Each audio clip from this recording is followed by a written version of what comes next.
Hey guys, I hope you are doing good. So आज इस video में बात करेंगे कि जो इंडिया में हैं और उनको अगर किसी यूरोपियन कंट्री में आना है, स्पेसिफिकली नेदरलैंड्स की बात करूंगा क्योंकि मैं यहाँ पे हूँ। दूसरे कंट्री का मुझे आइडिया नहीं, तो उस बारे में ज़्यादा डिस्कस नहीं करेंगे।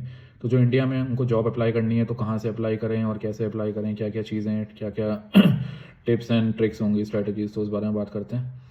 तो मैं ऑलरेडी इस टॉपिक पे वीडियो बना चुका हूँ पहले, बट ये एक अपडेटेड वर्जन समझ लेना, 2025 वर्जन। तो जल्दी से स्टार्ट करते हैं। तो सबसे पहला क्वेश्चन लोगों का ये होता है कि भाई कहाँ अप्लाई करें, मतलब कौन से जॉब पोर्टल पे। अब बहुत सारे जॉब पोर्टल हैं वैसे तो, बट मैं स्ट्रेट फॉरवर्ड बोलूँगा कि लिंक्डइन पे अप्लाई करो, क्योंकि मैंने वो खुद यूज़ किया था।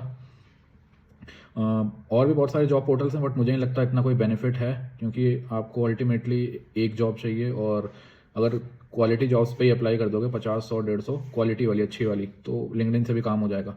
और दूसरी बात है, लिंक्डइन एक तो बहुत वर्ल्ड वाइड यूज्ड है, बहुत जेन्युइन पोर्टल है, और यहाँ पे जॉब्स जो भी होती हैं सारी जेन्युइन होती हैं और कोई फ्रॉड बाजियाँ नहीं होती। तो सीधा मैं कहूँगा लिंक्डइन पे जाओ, और बेस्ट पोर्टल है, वहाँ पे अपना जॉब्स अप्लाई करो, जो भी है। आईटी की जॉब्स की बात कर रहा हूँ, और डेवॉप्स, सीनियर सॉफ्टवेयर इंजीनियर, या जो भी होती हैं आईटी की जॉब्स, उन सब पे वहीं पे जाके अप्लाई करो। ये तो हो गया लिंक्डइन का अपना काम। दूसरा होता है रिज्यूमे का क्वेश्चन, कि भाई रिज्यूमे हमारा यूरोपियन स्टैंडर्ड के हिसाब से होना चाहिए या इंडियन स्टैंडर्ड के हिसाब से होना चाहिए। तो अकॉर्डिंग टू माय एक्सपीरियंस बहुत कोई मैटर नहीं करता, यूरोपियन स्टैंडर्ड से बना लोगे बहुत अच्छा है, नहीं बनाओगे तो भी इट्स ओके, क्योंकि यहाँ के जो रिक्रूटर्स हैं मोस्टली वो आपका रिज्यूमे के डिज़ाइन से पहले आपकी स्किल सेट और आपका कल्चरल फिट देखते हैं। तो कोई भी स्टैंडर्ड चलेगा, अपना इंडियन स्टैंडर्ड भी चलेगा। मेरा तो इंडियन स्टैंडर्ड का ही था, तो मुझे ऐसा कोई इशू नहीं हुआ। मतलब जिन लोगों पे बहुत एक्स्ट्रा टाइम है तो यूरोपियन स्टैंडर्ड के हिसाब से बना लो, वरना इंडियन स्टैंडर्ड है तो वो भी बहुत अच्छा है। बट मुद्दे की बात ये है कि उसको बहुत क्लीन रखना है, क्रिस्प रखना है, और एकदम क्लियर होना चाहिए। और रिज्यूमे ज़्यादा लंबा नहीं होना चाहिए, 1 से 2 पेज के अंदर ही रखना, और एकदम क्लीन होना चाहिए। स्किल्स एकदम प्रॉपरली डिफाइंड होनी चाहिए, हाईलाइटेड होनी चाहिए, और अपने अचीवमेंट्स या ऑब्जेक्टिव्स जो भी हैं वो सब उसमें प्रॉपरली डिफाइन करना। ये हो गई अपना रिज्यूमे की बात। तीसरी बात होती है कि आ, अपना रिज्यूमे जो है जॉब डिस्क्रिप्शन से मैच कराना है जितना हो सकता है। अब मैच कराने का मतलब ये नहीं कि बिल्कुल ही फेक कर दो, जो नहीं आता है वो भी लिख दो, वो मत करना। तो जॉब डिस्क्रिप्शन में फॉर एग्जांपल 2-3 टेक्नोलॉजीज अगर लिखी हैं, जैसे पाइथन, जावा, स्काला, तो पाइथन और जावा अगर आती है तो अच्छे से उसको हाईलाइट करके, बोल्ड करके ये लिखना। क्योंकि होता क्या है कि सॉरी, आजकल बहुत ज़्यादा एप्लीकेशन ट्रैकिंग सिस्टम लगे रहते हैं जो कि ऑटोमेटिकली रिजेक्ट कर देंगे सीवी को अगर वो मैच नहीं करता है जेडी के हिसाब से। तो मेक श्योर करना कि अपना रिज्यूमे मैच करे जॉब डिस्क्रिप्शन के हिसाब से, एटलीस्ट 60 to 70% तो करे ही करे, वरना वो रिजेक्ट हो जाएगा और पूरा खेल ख़त्म हो जाएगा। तो ये मेक श्योर करना है कि अपना मैच करवाओ स्किल्स एंड जो भी टेक्नोलॉजीज़ हैं। और सॉरी, थोड़ा गला ख़राब है। तो और इसके अलावा होता है कि कंट्री ये चूज़ करना भी बहुत ज़रूरी है कि कौन से कंट्री में आना है। अब ये एटीट्यूड मत रखना कि भैया हमें तो बुला लो, हम तो चले जाएंगे, हम तो मतलब कहीं भी कितने ही पैसों में काम कर लेंगे। वो हल्का वाला एटीट्यूड रखोगे तो फिर लोग भी हल्के मिलेंगे, तो वो काम मत करना। अपना डिसाइड करो पहले कौन से कंट्री में आना है। नीदरलैंड्स आना है, जर्मनी आना है, ये दोनों अच्छे कंट्रीज़ हैं। ऑस्ट्रिया भी है एक अच्छा कंट्री, वहाँ पे भी जॉब्स अच्छी हैं, मतलब कंट्री अच्छा है, वेल्दी है।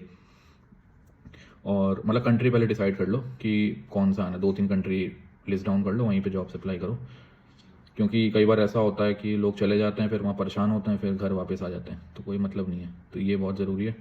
और एक क्या बोलते हैं, अपना कंट्री के हिसाब से फ़िल्टर डाउन करो कौन कौन सी जॉब्स वहाँ पे लिस्ट हो रही हैं, और जो रिसेंटली लिस्टेड जॉब्स होती हैं उन पे ज़्यादा फोकस किया करो, बजाय कि जो हफ्ते 10 दिन पहले हो चुकी हैं, क्योंकि उन पे ऑलरेडी इतनी एप्लीकेशंस आ चुकी होती हैं तो कंपटीशन बहुत बढ़ जाता है। तो वो नहीं करना। जो कि लास्ट 24 आवर्स में जॉब्स लिस्टेड हैं, या फिर लास्ट 3-4 दिन, या मैक्स टू मैक्स 1 वीक में, उनको अप्लाई करना। तो वहाँ पे चांसेस बढ़ जाएंगे क्योंकि कंपटीशन कम होगा। ठीक है, तो ये चीज़ है। अब नेक्स्ट इसके अलावा आता है अपना जो इंटरव्यू राउंड्स होते हैं। तो यहाँ पे एचआर राउंड को बहुत सीरियसली लेना, क्योंकि होता क्या है कि इंडिया वाली आदत पड़ी हुई है कि एचआर राउंड में बढ़िया एचआर के साथ हंस खेल रहे हैं, सैलरी की बातें हो रही हैं। वो यहाँ नहीं चलता, क्योंकि यहाँ पे वो लोग कल्चरल फिट चेक करते हैं, और कैसा एटीट्यूड है आपका, लर्निंग एटीट्यूड है, कम्युनिकेशन कैसी है, ये सब चीज़ें चेक करते हैं। तो एचआर राउंड को बहुत सीरियसली लेना है। यहाँ पे रिजेक्ट भी कर देते हैं एचआर राउंड में ही, सीधे आगे जाने का मौका ही नहीं मिलता। या फिर कई बार ऐसा होता है कि आगे तक चलेगा, लास्ट एचआर राउंड में रिजेक्ट होगा, तो वो भी हो जाता है। तो इसलिए एचआर राउंड को सीरियसली लो। और नेक्स्ट चीज़ है, बिफोर अप्लाइंग मेक श्योर कि वीज़ा स्पॉन्सरशिप वो लोग प्रोवाइड करते हों, क्योंकि मैं आजकल देख रहा हूँ कि बहुत कंपनीज़ वीज़ा स्पॉन्सर नहीं करती हैं, या फिर यूरोपियन कंपनीज़ यूरोपियन कैंडिडेट्स को ही प्रेफरेंस देते हैं, या फिर कई बार ऐसा होता है कि उनको पर्टिकुलर लैंग्वेज चाहिए होती है। फॉर एग्जांपल जर्मनी में जर्मन लैंग्वेज बहुत रिक्वायर्ड होती है। तो ये सब टर्म्स एंड कंडीशंस पहले से चेक करना, उसके बाद ही अप्लाई करना, क्योंकि फिर अपना टाइम वेस्ट होगा फालतू का। तो इसीलिए ये वीज़ा स्पॉन्सरशिप और कोई पर्टिकुलर टर्म एंड कंडीशन है वो ज़रूर देखना, कोई बॉन्ड तो नहीं है, ये भी सब चीज़ें चेक कर लेना। और मतलब मोटे मोटे तो यही पॉइंट्स हैं कि अपना रिज्यूमे चेक कर लो और रिसेंटली लिस्टेड जॉब्स के अप्लाई करो, कंट्री डिसाइड कर लो, और जो मैंने बताए। और रिज्यूमे को बिल्कुल क्रिस्प एंड क्लियर रखना, ज़्यादा लंबा खींचने की ज़रूरत नहीं है, क्योंकि इंटरव्यू में भी बोलने के लिए टाइम मतलब होना चाहिए कुछ। अगर सारा CV में भर दोगे तो बोलोगे क्या, तो ये मत करना, अपना CV को छोटा रखना। और इंटरव्यू में हमेशा लर्निंग एटीट्यूड शो करना चाहिए। कोई चीज़ नहीं आती तो हाँ कह दो कि नहीं आती बट लर्न कर लूँगा, सीधे मना करने के बजाय, तो उससे नेगेटिव इम्पैक्ट नहीं पड़ेगा। और कल्चरल फिट के भी काफ़ी क्वेश्चंस होते हैं जो कि गूगल पे मिल जाएंगे, बहुत गूगल पे भरे पड़े हैं, वहाँ से अपना निकाल के थोड़ा बहुत उसको पढ़ लेना ताकि इंटरव्यू की प्रिपरेशन हो जाए। और यूजुअली यहाँ के इंटरव्यूज़ में असाइनमेंट्स भी देते हैं, तो उसके लिए रेडी रहना। सारी कंपनीज़ नहीं देती बट मोस्टली कंपनीज़ कहती हैं असाइनमेंट राउंड होगा, तो उसके लिए मतलब प्रिपेयर रहना। तो मोटे मोटे यही पॉइंटर्स थे।